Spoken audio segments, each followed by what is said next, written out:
14절 말씀 우리 다 같이 합독하겠습니다. 같이 읽겠습니다. 시작.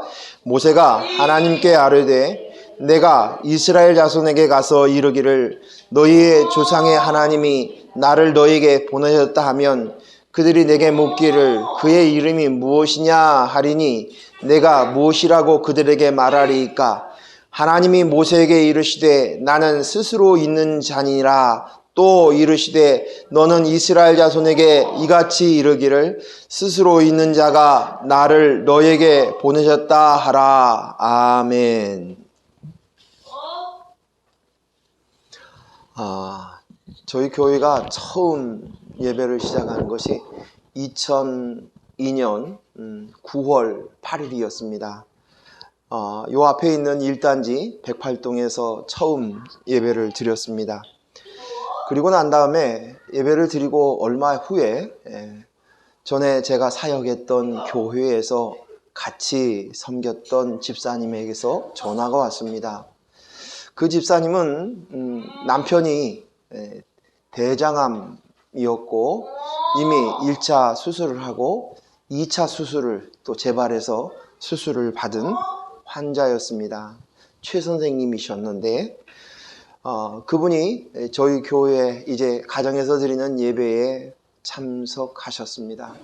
그리고 그 이후에 원자력 병원에 입원해 계시기도 하고 또 때로는 퇴원하시기도 하면서 반복하셨습니다. 그래서 매주마다 하루에 일주일에 최소 한두 번 이상은 원자력 병원을 다니면서 신방을 하고 기도를 했습니다. 그때 이번 우리 상엽 형제님의 그 장례를 치르면서 그때의 그 모습이 연상이 되고 생각이 났습니다. 그 최 선생님께서 그 고통 중에 있는 모습들 또 이루 말할 수 없는 어떤 때는 7, 8개를 주사 바늘을 띄워놓고 컷을 끼우고 계셨어요. 그 모습을 보면서 하나님께 이렇게 기도했습니다. 하나님 저에게 병고침의 은사를 주세요. 그래서 낫게 해주세요. 하나님 너무너무 안쓰럽습니다. 하나님 고쳐주세요. 고쳐주세요. 기도하고 돌아오면서도 제가 은사가 없어서 능력이 없어서 하나님 앞에 기도하지 못, 더 많이 기도하고 외쳤지만 그러나 그 최 선생님은 그 이후에 호스피스 병원을 통해서 이제 하나님의 부르심을 받으셨습니다.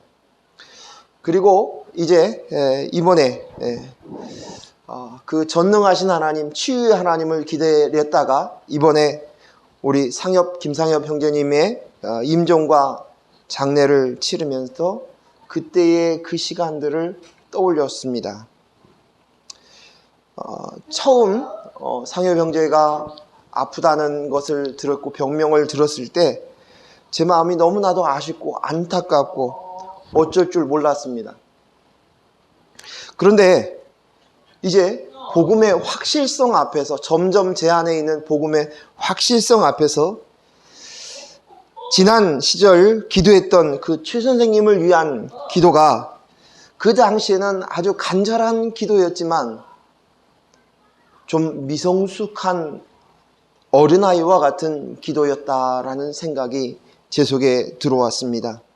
전 그때 천국에 가는 건 당연한 것이고 정말 중요한 건 제가 간절히 기도하는 건 이 땅에서 좀 더 살았으면 좋겠고 어린 아들이 있고 아내를 위해서 가족 곁에 있었으면 좋겠고 우리 교회에 조금만 더 그분이 계셔졌으면 좋겠다는 마음이 훨씬 컸었습니다. 그런데 이제 복음의 확실성 앞에 서니 분명하게 이제 이야기할 수 있는 것이 있습니다. 우리의 인생의 목적은 하나님과 함께 하는 것인 줄로 믿습니다. 하나님의 목적은 우리와 함께 하는 것, 영원 구원입니다. 이 땅이 아닙니다. 그래서 우린 이 땅을 사는 것은 잘 죽기 위해서 삽니다. 천국을 가기 위함입니다. 영생의 진짜 시작은 죽음에서부터 시작되는 것입니다. 이 땅에서의 삶은 영원하지 않습니다. 지난 시간들을 한번 돌이켜보면 찰나와 같습니다. 내 인생을 90년을 살았고 100년을 살았어도 그 돌이켜본 인생은 지나간 과거는 찰나입니다. 마찬가지로 내 나이가 20에 30 나이에 이 땅을 그만두어서도 똑같이 지나간 시간은 찰나입니다. 똑같다는 것입니다. 한순간이라는 것입니다. 세상 사람들이 판단으로 장수하고 오래 살면 그 사람 복 받은 사람이야.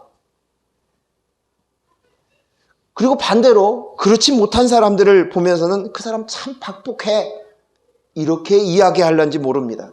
그러나 저와 여러분이 복음 앞에 서 있는 저와 여러분은 하나님의 주신 그 말씀, 그 성경에 분명하게 기록되어 있습니다. 그것은 영원 구원이 바로 인생의 목적이라는 것입니다. 없어지고 사라지는 이 땅이 아니라 영생을 사는 것, 구원, 영원 구원, 내 속에 예수 그리스도의 영이 있음으로 말미암아 하나님 나라에 들어가는 것이 가장 중요한 것이고 전부인 줄로 믿습니다. 전 그래서 감사합니다. 상엽 형제님의 예수 그리스도를 영접하시고 구원받으신 것으로 인해서 너무 감사합니다. 지난주 말씀 중에 제가 신명기 32장 11절 12절 말씀을 여러분에게 들려주었습니다. 여러분 기억하실 것입니다. 제가 읽어드리겠습니다.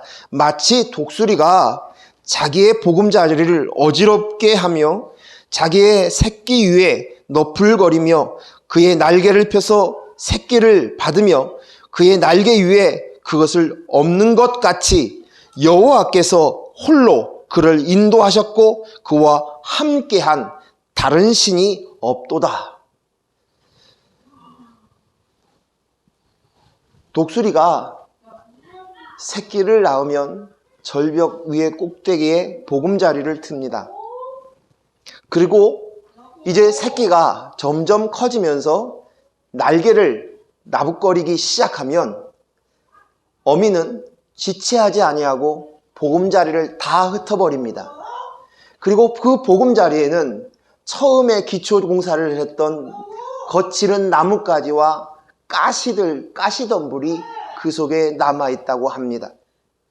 곧 그 보금자리에 어떻게든지 기를 쓰고 그 자리에 앉기를 원했지만 어미는 인정도 없이 다 흩어버립니다. 그리고는 그 새끼를 절벽 위에서 밀어 떨어뜨립니다.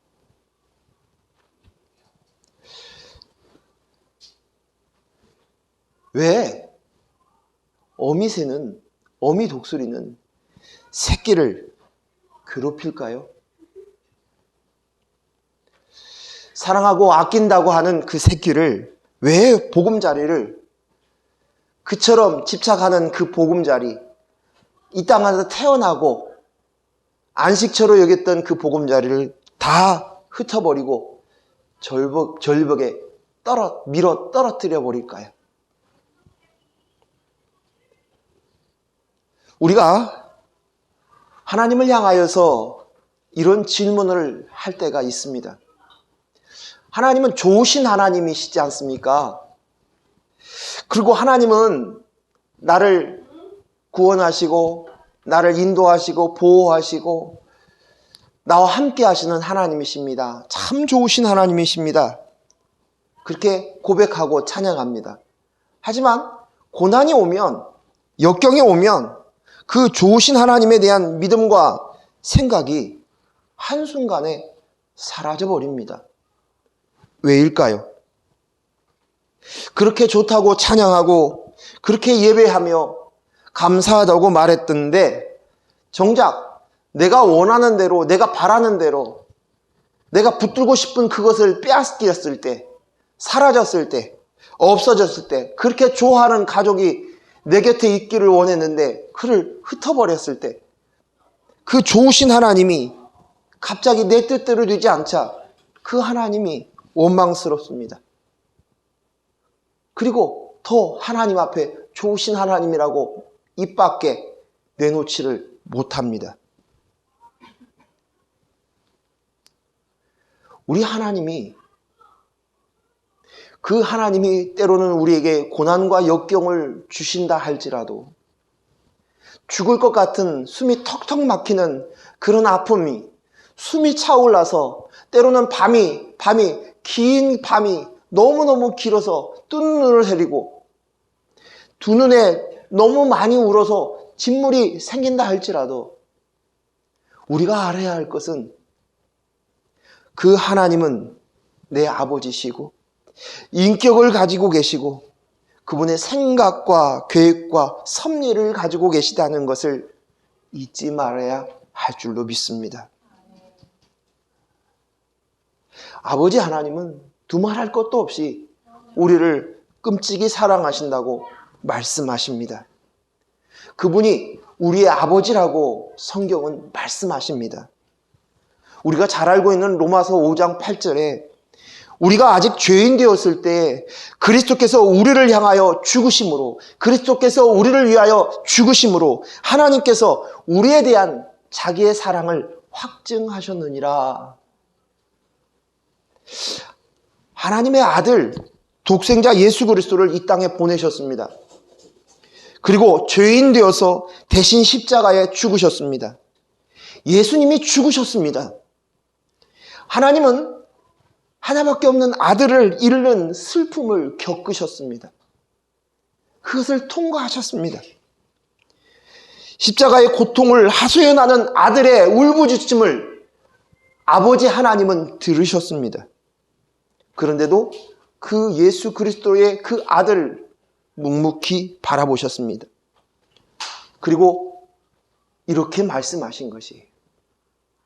이 모습은 바로 하나님의 사랑을 확증한 것이다. 이것은 누구도 부인할 수 없는 확실한 증거, 확증입니다. 그리고 그 확증은 하나님 자신이 스스로 확증하셨다고, 그 사실을 스스로 그것을 증명하셨다고 말씀하십니다. 그런데 그 하나님의 사랑 앞에서 난 내게 고난이 오고 아프고 힘이 들면, 슬픔이 찾아오면 그 하나님을 향하여 의심합니다. 원망합니다. 하나님 안 계신 거 아니야? 존재를 부인합니다. 하나님 나 사랑하지 않는 거 아니야? 신앙생활하는 거 이거 가짜 아니야? 하나님을 믿고 신실하신 하나님을 신뢰하고 의지한다면 우리에게 오는 고난이 올 때 우리가 먼저 생각해야 될 것은 그분을 신뢰하고 그분의 뜻과 계획을 생각하고 인정해야 될 줄로 믿습니다. 이건 분명한 하나님의 뜻이 있고 계획 가운데 이것이 나에게 주어졌다면 그 뜻이 무엇일까? 그 계획이 무엇일까? 성경 말씀에는 이 부분에 대해서 너무나도 분명하고 선명하게 반복적으로 이야기하고 또 이야기하고 말씀하십니다. 그것은 바로 우리를 향한 구원입니다. 구원이 바로 목적이라는 것이에요. 우리에게 영생을 주는 것, 이것이 제일 된 목적이라는 것이에요. 생명을 주어서 이제 영원히 하나님 아버지와 함께 살게 하기 위함입니다. 하나님께서 당신의 형상을 따라서 우리를 만드셨습니다. 그리고 이제는 이 생명에게, 이 인간의 모습에 생명을 주셔서, 예수 그리스도의 영을 주셔서 생명을 주셔서 영원토록 하나님 아버지와 함께 하기를 원하시는 그 영생의 삶을 주시는 것입니다. 예수님이 죽고 주님이 되어 주신 것, 생명이 있는 자, 예수 그리스도의 영이 있는 자만이 아버지와 함께 할 수 있기에 낙원, 천국을 주기 위함이라는 것입니다. 그런데 우리는 이 땅을 살면서 이 땅에 보여지는 그것을 바라보면서 하나님을 향해서 나를 위한 전지전능하신 하나님을 기대합니다. 하나님은 전지전능하셔서 못할 일이 없습니다. 맞습니다. 하나님은 우리를 구원하시고 보호하시고 지키시고 축복하시고 성공하게 하십니다. 건강하게도 하셨습니다. 그렇습니다. 맞아요. 맞습니다. 그러나 우리가 이런 하나님만 받기를 원하고 그것만 움켜쥐고 있는 모습이 어리석은 거예요. 이것은 저 돌로 형상을 만들어서 그 앞에 빌고 있는 우상을 섬기는 다른 종교와 다를 바가 없는 거예요. 우리는 그 하나님이 아니라 하나님의 주권, 생각, 섭리를 기억하고 그분을 더 깊이 인정하며 이해해야 합니다. 더 알아야 합니다. 그것이 무엇이에요? 바로 주님이 되어주시기를 원하시는 하나님이라는 것이에요. 오늘 사랑의 기도를 속에서도 아도나이 하나님이십니다 라고 얘기해요.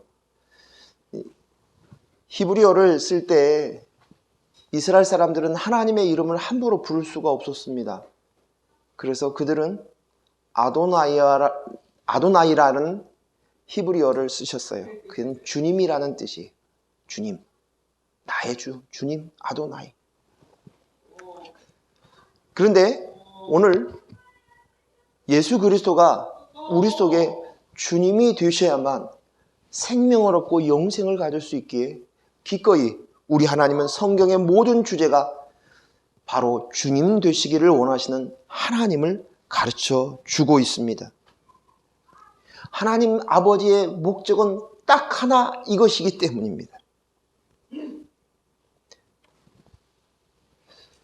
그런데도 우리가 다 이해 못하고 이 땅의 고난과 아픔을 보면서 왜 있는가? 왜 이런 일이 나에게 주어졌는가?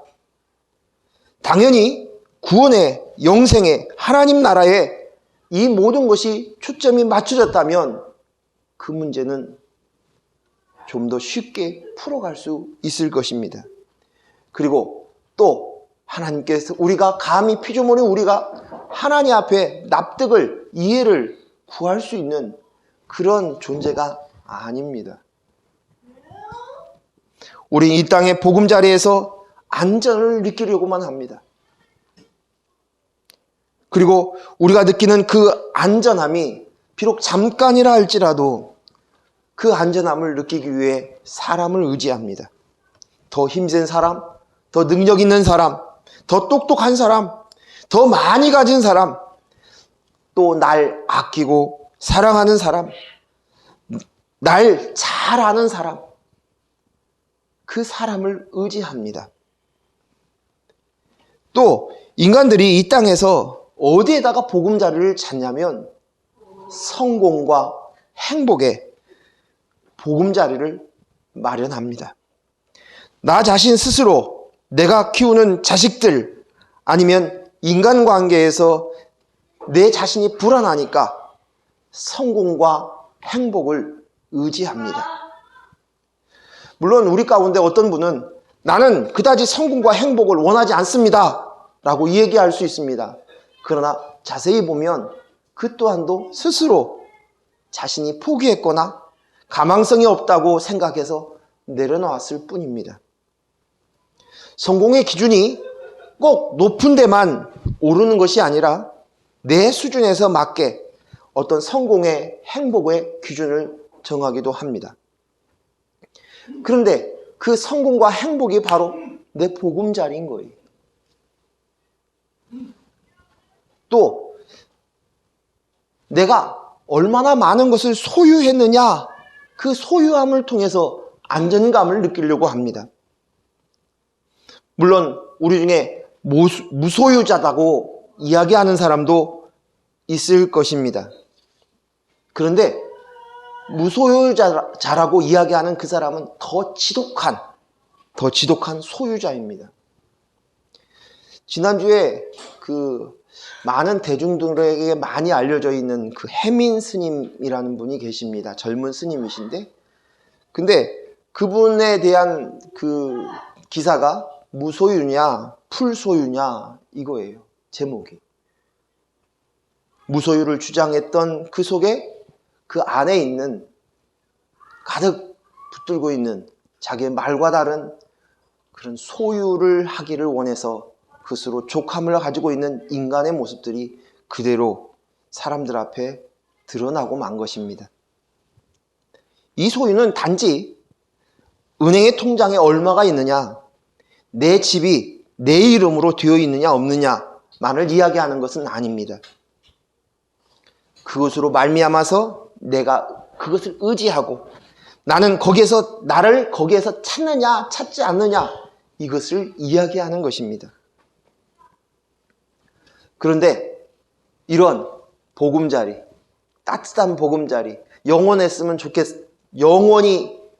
같이 있기를 원하는 그 보금자리를 독수리가 새끼를 위해서 그 보금자리를 다 흩어버리시고 절벽으로 떨어뜨리시는 것입니다. 인간은 이 세상에 태어날 때부터 무언가에 쫓기며 살아갑니다. 맞아요. 누구에게 가르쳐주고 들어서가 아닙니다. 그냥 쫓겨 나갑니다. 자동적으로 어디에 무언가 쫓기며 살아갑니다. 쫓긴다는 것은 세상에서 그냥 밀려오는 밀물과 같은 것입니다. 우리에게 계속적으로 요구하는 소리가 있습니다. 넌 이래야 돼. 넌 저래야 돼. 넌 이렇게 가야 돼. 하는 소리에 쫓기며 살아가는 것이 인생입니다. 넌 성공해야 돼. 행복해야 돼. 그러기 위해서는 사람이 중요해. 배움이 중요해. 물질이 중요해. 명예와 권력이 중요해. 시간이 중요해. 아니, 시간을 그렇게 허튼 데 사용하면 어떻게 하니? 라고 얘기합니다. 그래서 쫓기며 살아갑니다. 세상에서 가족과 사람들 속에서 말하지 않아도 이렇게 얘기합니다. 너 잘하고 있니? 너 성공하고 있니? 너 행복하니? 자동으로 이 말이 들려옵니다. 그 말로부터 우리는 쫓기며 살아가는 것이 인생인 것입니다. 우리가 예수를 믿어 구원받아 그리스도 안에 들었으면 좀 달라질 줄 알았는데 그리스도 안에 들어왔다고 하는데도 여전히 그 쫓김은 계속됩니다. 수년 동안, 수십 년 동안, 아니 엄마 뱃속에서부터 예수를 믿었다고 하는 사람도 동일하게 이 쫓김이 있습니다. 그리고 불안합니다. 왜요? 내 영에 예수 그리스도의 영이 들어왔고 내가 변화하여서 새롭게 태어났고 새로운 피조물이 되었다. 보라, 새 것이 되었다 라고 얘기했지만 그러나 여전히 내 속에 있는 지정의가 전혀 알아들어 먹지를 않기 때문입니다. 그것은 그것이고 내 영에서 이루어진 사건은 사건이고 내 혼에 있는 지정의는 그것을 받아들이지 않고 있기 때문입니다. 교회에 와서도 신앙생활을 하면서도 여전히 성공과 행복과 안정을 따라갑니다. 그것에 목말라 하는 것입니다. 그러니 내가 불행하면 또 내가 슬퍼지면 어떤 헤어짐이 있으면 그것으로 인해서 우리는 계속 낭망하고 절망합니다. 내게서 행복이 도망가 버린 것 같기 때문입니다. 이런 우리에게 진짜 주시기 위해서 가장 중요한 것을 주시기 위해서 하나님은 그렇게 독수리 새끼가 불안해하고 또 고함을 지르는데도 불구하고 그 보금자리를 다 흩어버리시는 것입니다. 우리 안에 가지고 있는 그 완악함을 깨뜨리기 위함입니다. 그렇지 않고서는 알아듣지를 못해요. 알아들어먹지를 않습니다. 그런 상황이 되지 않으면 듣지 못하는 완악함이 우리 속에 있음을 하나님 아버지는 알고 계시기 때문입니다. 보금자리를 흩어버리기 전까지는 새끼는 결코 그 보금자리에서 나오지 않아요. 그것이 바로 우리의 인간인 것입니다. 그것을 붙들고 끝까지 놓지 않는 것이 인생인 것이. 하나님께서 호세아 선지자를 부르시고 음탕한 고멜과 결혼을 시키십니다. 그런데 그 고멜이 신랑인 호세아를 버리고 집을 뛰쳐나갑니다. 그때 하나님께서 또 고멜을 데려오라고 말씀하십니다. 왜 고멜이 집을 나가서 자기 몸을 파는 창녀가 되었습니까? 오늘 이 호세아는 여호수아, 예수와 그 예수 그리스도를 구약으로 얘기하면 호세아 같은 말입니다.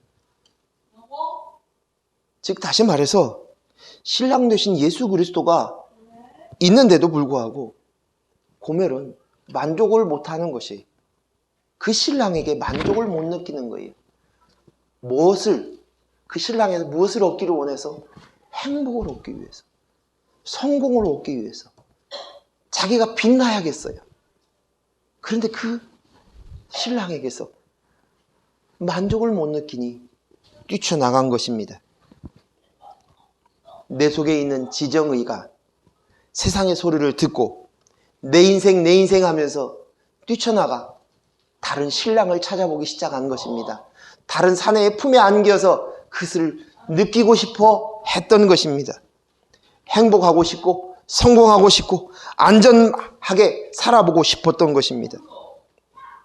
결국 창녀가 되었습니다. 그런 수치 속에 있는 고멜을 하나님께서는 예수를 상징하는 호세아 선지자를 통해서 다시 그녀를 사오라고 말씀하십니다. 또 요한복음에 보면 예수님께서 사마리아 지역을 가다가 사마리아 여인을 만납니다. 그리고 그 사마리아 여인과 이야기하는 중에 예수님이 얘기하시죠. 내 남편을 데려오라. 그러면서 이 질문을 통해서 그녀의 과거와 그녀의 생각들을 사정없이 들추어내십니다. 난 남편이 없습니다. 그러자 예수님이 이렇게 얘기하시죠. 그래, 내 말이 맞아. 너의 남편이 5명이 있었는데, 그리고 지금 있는 남자는 또 네 남편이 아니지. 그러니까 네 말이 맞아. 순식간에 그녀의 과거가 다 들춰납니다. 오늘 이 사마리아 여인은 끊임없이 남편을 바꿔갑니다. 무엇을 위해서요? 자신의 성공과 행복을 위해서 달려가는 것이. 계속적으로 그녀는 목마릅니다. 갈증이 있습니다. 남편을 바꿔가면서 새로운 것을 의지합니다. 새로운 신랑을 찾습니다. 그런데 그 속에서 내 인생을 찾았는데 그 성공과 행복이 추구되어지지 않는 것입니다. 이 갈증이 사라지지 않는 것입니다. 이것이 바로 인생입니다. 그리고 예수님께서 비로소 이제 영원히 목마르지 않는 영생수를 그녀에게 가르쳐 주십니다. 영생을 살라고 말씀하십니다. 그래야만 된다고. 여전히 인생을 사니까 그 인생을 살고 있으니까 하나님은 나를 위해 존재하는 하나님, 전지전능하신 하나님만 필요한 것입니다. 내 성공, 내 행복을 돕고 주는 나를 위한 하나님, 그리고 그 하나님은 전지전능한 하나님이어야만 되는 것입니다. 나에게 필요한 것들을 채워주시고 넘치도록 채워주시고 건강도 주시고 병도 치료해 주시고 잘 되고 성공해야 되는 그것을 들어주시는 하나님을 내 속 안에, 내 지정 안에 그것을 여전히 그리스도 안에 들어와서도 붙들고 산다는 것입니다. 모세가 하나님께서 주시고자 하는 십계명을 받기 위해 저 시내산에 올라갔습니다. 40일 동안 있었습니다. 그때 이스라엘 백성들은 불안해합니다. 자기를 지켜줄, 보금자리가 되어줄, 인도해줄 모세가 없어지자 그들은 불안해합니다. 그리고 그들이 하는 행위가 무엇입니까? 자신들의 귀걸이, 목걸이, 장신구를 다 넣어서 금송아지를 만듭니다. 그리고 그들이 얘기합니다. 이게 바로 하나님이다. 우리를 인도한 하나님이시다. 그들은 애굽에서 그 송아지 우상을 보았습니다. 멀리서 애굽인들이 그 우상을 섬기는 모습들을 보았습니다. 그런데 이제 그들이 똑같이 그렇게 얘기하고 명명하기는 그가 우리를 인도한 하나님이시다는 것이. 진짜 하나님은 원하지 않습니다. 나에게 유익이 되지 않고 내가 스스로 생각할 때 나에게 도움이 되지 않는 하나님 필요 없습니다. 오직 나에게 도움이 되고 내게 유익이 되고 내 성공과 행복에 도움이 되는 하나님이 필요합니다. 그래서 금송아지 우상을 만들고 그 앞에 절을 하고 춤춥니다. 전에 애굽 사람들이 했던 그 짓을 똑같이 그들이 하고 있었던 것이에요. 그저 나를 도와준 전지전능하신 하나님만을 요구하고 계신 것이에요. 그런데요, 오늘 우리가 보았던 본문, 하나님께서 처음 모세에게 들려주었던 나를 보내신 그분의 이름이 무엇이라고 해야 합니까? 내가 이스라엘 백성들을 구원하기 위해서 너를 보낸다. 구원하기 위해서 간다. 그런데 그 하나님을 뭐라고 할까요? 묻자 하나님께서는 나는 스스로 있는 자다고 말씀하십니다. 이 말씀은 영어로 I am who I am, I am that I am 입니다. 나는 나다라는 것입니다. 이 말씀은 무슨 말씀이냐면 당신의 힘, 자신의 생각, 자신의 의지대로 역사하시는 분이라는 거예요. 피조물인 인간의 뜻에서 움직이는 그런 것이 아니라 당신의 생각이 있어요. 계획이 있어요. 뜻이 있어요. 당신의 의지가 있어요. 그것으로 움직이시는 하나님이시라는 것이. 하나님께서 내가 너희를 구원할 거야. 이것은 하나님의 뜻이다. 계획이다. 하나님의 의지다. 하나님의 뜻과 계획에 쫙 있어서 밀고 나갈 거야. 그러기 위해서 예수를 이 땅에 주시기까지 그 일을 이루실 거야. 이게 바로 하나님께서 우리에게 가르쳐주신 하나님의 이름입니다. 이것은 어떤 외부의 힘이나 어떤 누구의 간섭이나 요청에 청탁에 따라서 흔들리지 않고 요동함이 없이 오직 당신의 뜻대로 당신의 의지, 당신의 생각, 행하는 대로 단 한 가지 목적, 구원하여서 하나님 아버지와 함께 아들인 것을 알고 아버지 앞에 영원히 함께하는 그 구원을 이루는 것, 이것이 내 뜻이야. 내가 너희를 구원해